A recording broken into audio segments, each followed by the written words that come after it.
Alhamdulillahi Rabbil Alamin, wassalatu wassalam ala Rasulillah, wa ala alihi wa sahbihi ajma'in, amma ba'd. Voici la suite de la série de clarifications que j'avais entamée il y a quelque temps suite à plusieurs critiques qui ont été émises à propos de certaines de mes paroles. J'avais dans un premier temps corrigé publiquement des erreurs que j'avais effectivement commises, puis il y a quelques mois, j'avais démontré qu'une certaine parole relative au tawhid, à l'unicité, et qui m'avait valu de vives critiques, était en réalité tout à fait valable, d'autant plus qu'elle était simplement la traduction d'une parole connue du Cheikh Rabi' al-Madkhali hafidhahullah ta'ala. En effet, ces vives critiques dont j'ai fait l'objet à ce sujet étaient surtout le résultat d'une méconnaissance et d'une incompréhension de la part de l'auteur de cette réplique, plutôt qu'une erreur de ma part. J'ai d'ailleurs expliqué cela lors de la dernière clarification. À présent, je vais me pencher sur une autre des paroles qui m'ont été reprochées. J'ai dit lors d'un de mes cours, je cite, « Celui qui insulte les savants a insulté les héritiers des prophètes. Celui qui insulte les héritiers des prophètes a insulté le prophète, alayhi salatu wassalam. Et celui qui insulte le prophète a insulté Allah. » Fin de ma citation. À ce sujet, l'auteur de la réplique a axé sa critique sur deux points. Premièrement, le fait que cette parole n'aurait aucune source dans les références religieuses ou dans les paroles des savants. C'est ainsi qu'il a dit. Où est-il allé chercher cette parole encore une fois? Cette parole vient de sa tête. Deuxième point, le fait que cela reviendrait, selon sa déduction, à statuer de la mécréance de celui qui insulte les savants. L'auteur de la réplique a en effet dit à mon sujet. Va-t-il donc continuer dans cette chaîne qu'il a suivie et dire à la fin, et celui qui insulte les savants, comme il a insulté les prophètes, comme il a insulté Allah, il a mécru. Allah al-Musta'an. Ce n'est pas la parole des savants en tout cas. En réponse à ces propos, je dirais qu'il est dommage que l'auteur de la réplique se soit à nouveau empressé de tirer des conclusions aussi hâtives et dangereuses. Pour répondre au premier point relatif à l'origine de ma parole, je dirais que le sens de mon propos est tout à fait trouvable dans les paroles des savants anciens et contemporains.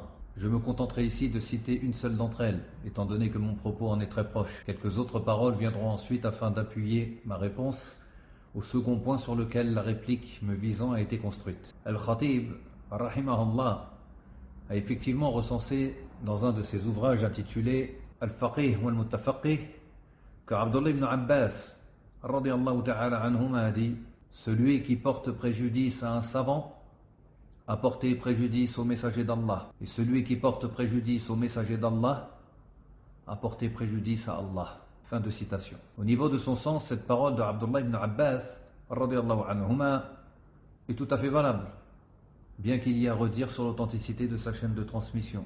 Elle est en effet admise et utilisée par les savants qui la mettent en avant et la mentionnent dans leurs livres ou leurs cours sans remettre en question sa validité. C'est le cas d'Al-Khatib, rahimahullah, comme nous l'avons vu, mais aussi de Nawawi, de Shihab ad-Din al-Azhara'i ou encore de Sheikh al-Uthaymin, rahimahumullah jami'an. La notion d'insulte que j'ai utilisée dans ma parole est sans nul doute incluse dans les nombreuses formes de préjudice qui s'inscrivent dans la portée générale du propos de Abdullah ibn Abbas. Ma parole reste donc dans la même optique que la sienne, bien que la mienne soit plus spécifique. L'enchaînement que j'ai mis en avant rejoint tout à fait le sien, comme nous allons le voir à travers quelques paroles de savants, incha'Allah. Ça a d'ailleurs été directement confirmé par Cheikh Abdelmajid Jumu'ah, hafidhahullah, lorsqu'il fut questionné sur la légitimité de ma parole lors du dernier Ramadan. Cheikh répondit que mon propos s'inscrit effectivement dans la même optique que celui de Abdullah ibn Abbas. Il a argumenté cela en disant qu'insulter les savants mène à insulter le prophète, alayhi salatu wassalam, et mène donc aussi à s'en prendre à la religion. Cheikh a également envoyé vers un livre écrit en défense d'Ibn Taymiyyah rahimahullah, dans lequel on retrouve cette parole de Abdullah ibn Abbas. Pour répondre à présent au second point et insister sur le fait que ma parole ne revient pas à statuer de la mécréance de celui qui insulte les savants, posons-nous la question de savoir quel sens donner à cette parole de Abdullah ibn Abbas radiyallahu anhuma. Signifie-t-elle que celui qui porte préjudice à un savant a forcément mécru, étant donné qu'il n'y a pas de doute que celui qui chercherait sciemment à porter préjudice à Allah aurait mécru? La réponse est que ceci n'implique évidemment pas forcément cela. En effet, il n'est pas question ici de se focaliser sur le jugement à avoir sur la personne qui porte préjudice aux savants. Il est plutôt question de mettre en évidence les mérites des savants, en démontrant les répercussions qui découlent du fait de leur causer du tort. C'est d'ailleurs ce qui est à retenir du référencement que les savants ont fait de cette parole de Abdullah ibn Abbas. Al-Khatib, rahimahullah, l'a ainsi cité sous le chapitre intitulé, je cite, « Mention de divers hadiths et récits qui indiquent le haut rang de la science et des savants. » An-Nawawi, rahimahullah, l'a quant à lui inclus dans l'introduction de Al-Majmou' sous un chapitre intitulé « La ferme condamnation et la lourde menace qui concerne ceux qui portent préjudice ou diminuent du rang des savants et étudiants, ainsi que l'incitation visant à les honorer et à donner l'importance qu'il se doit à leur respect. » Quant à mon propos, il visait également à souligner le mérite des savants, ainsi que la gravité de les dénigrer. Il n'avait pas pour but d'exposer le jugement religieux concernant celui qui dénigre les gens de science. C'est ce que l'auteur de la réfutation avait d'ailleurs visiblement bien compris, puisqu'il a dit en me visant « On ne défend pas les savants avec sentiment sans science. On défend les savants avec science. » Ainsi ma parole avait pour seule et unique vocation de montrer la gravité et les répercussions néfastes de tenir des propos insultants à l'égard des savants.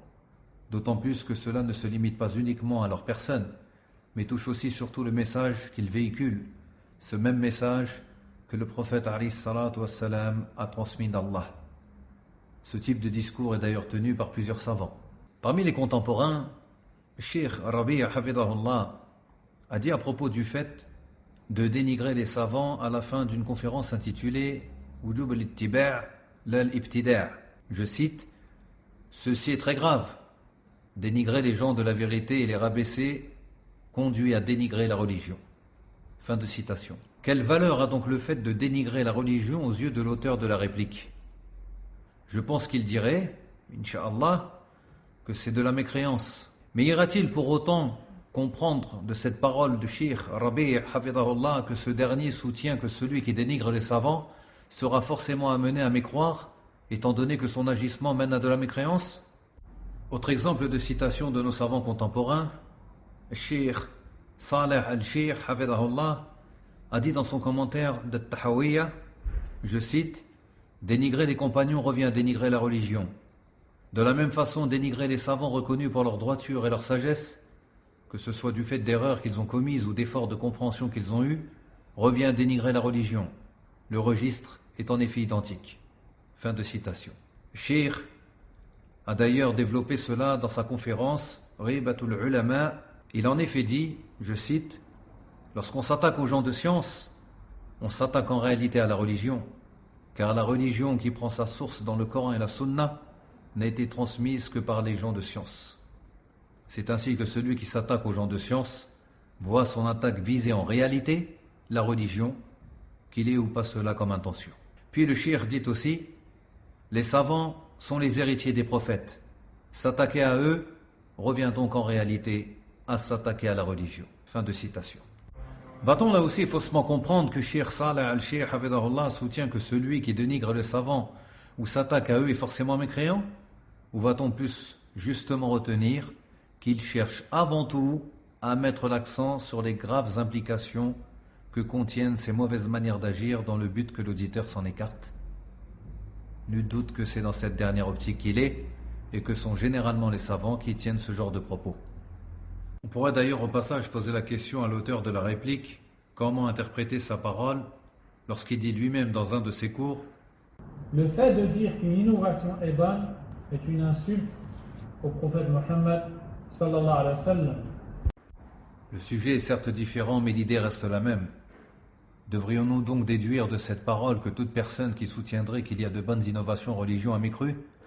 En suivant la logique de l'auteur de la réplique, on pourrait être tenté de comprendre la chose de la sorte, étant donné que proférer une insulte à l'encontre du messager d'Allah alayhi salatu wassalam est de la mécréance, à moins que nous devrions plus justement comprendre qu'il était plutôt question de mettre l'accent sur la gravité du fait de considérer qu'il y ait de bonnes innovations en religion.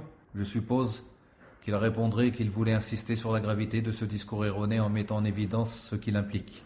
Et c'est également dans cette optique que j'étais en parlant de celui qui insulte les savants. Je cherchais à montrer la gravité de cet agissement en mettant en avant les implications catastrophiques que cela comporte.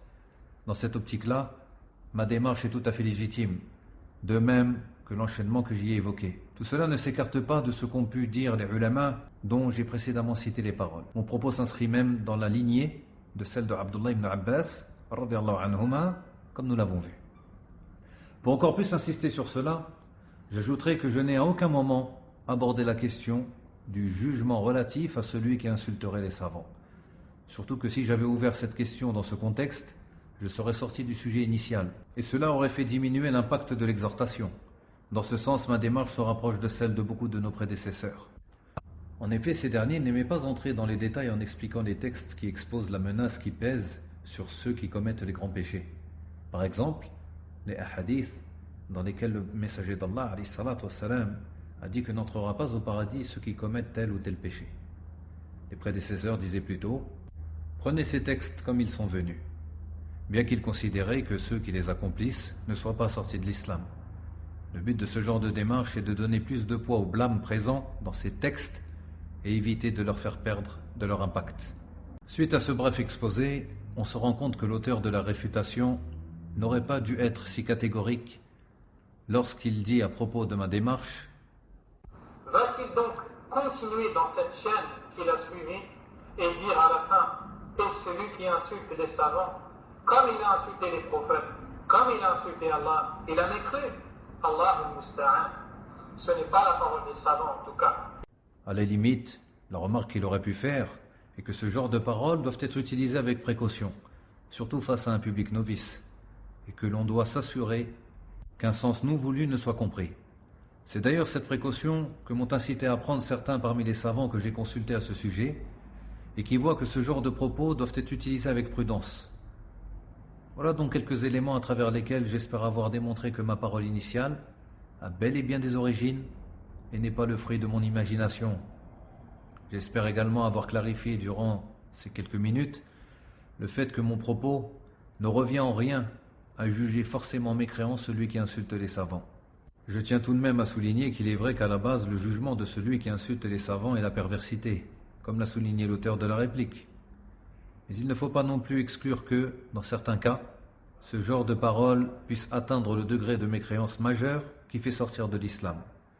Vous pouvez retourner au récit dans lequel certains hypocrites se sont moqués du messager d'Allah alayhi salatu wassalam et de ses compagnons érudits, lorsque ces hypocrites les ont insultés de goinfres, de menteurs et de peureux. Ces moqueries avaient entraîné la révélation des versets 65 et 66 de Surat At-Tawbah, dans lesquels Allah subhanahu wa ta'ala a affirmé que ces hypocrites avaient mécru après avoir eu la foi. En effet, en commentaire de ce récit et de ce verset, le Cheikh Abdurrahman ibn Hassan a dit dans son livre Qurratu Uyun al-Muwahhidin que se moquer de la science religieuse et de ses détenteurs et ne pas les respecter du fait de cette science qu'ils portent est également inclus dans ce chapitre relatif à la mécréance de celui qui prend en dérision une chose contenant la mention d'Allah, du Coran ou du messager, alayhi salatu wassalam. Dans ce sens, Cheikh Saleh al-Fawzan hafidahullah a dit dans son explication au sujet de ce passage, je cite, l'équivalent de ce qui a émané de ces hypocrites à l'époque du messager alayhi salatu wassalam est présent de nos jours dans les discussions de la plupart des gens de notre époque, plus particulièrement ceux qui se prennent pour des savants et prétendent faussement avoir de la jalousie pour la religion. Ces gens à qui les assemblées ne sont agréables que s'ils critiquent les gens de science et les rabaissent.